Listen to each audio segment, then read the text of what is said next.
E noho pani tonu ana Kawetanga Murray I te rirunga o tōna māma. We are actually in the process of unveiling quite a few family members. My sister's beside my mother, and recently we lost my sister's daughter who's on top of my sister. So this memorial was more about my mother being there. We were unveiling her. There was a memorial at the back to be inclusive of my sister alongside her daughter.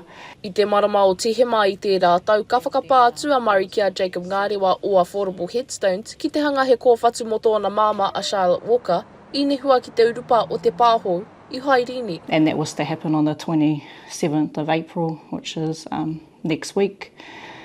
We had comms, really clear comms about when the kōhatu was supposed to be ready by, and was supposed to pick it up on the 4th of April. We did everything what we were supposed to do, which was to pay 50% up front for the deposit of the kōhatu. Hei tāna kārea Ngarewa e whakautu I ana karere, nā wai rā, ka ke huatia ai. We reached out and just asked, can we have an ETA? We continuously were told, yep, you'll get your design, we'll send it through Kawetanga, we will do this and that, and then we just got excuses after excuses.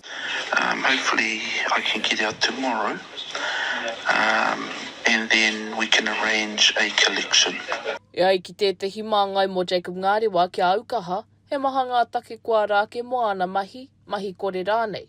E mai ana ia ki te mahi tūturu ki te whakatika ake kia whakaora no ngā whānau kua pāngia ai. My brother Jaden's going to be making a trip down to you tomorrow. Aha kua tētae te kōrero kia Ngarewa, I kōrero ia ki tētahi atu whānau I nā pō, e tatari ana ki tō rātou kōwhatu. E whakapai te ana e Kawetanga, ko ia te tangata I tango o rātou moni. I got ghosted, nothing, no one was answering the phone the next day, no messages were coming back.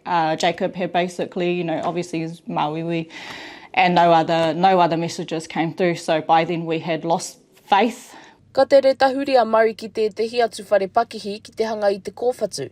Engari ka kore ia e te re wareware I te raru nei. My mum, she's really hearty, she's unapologetic as,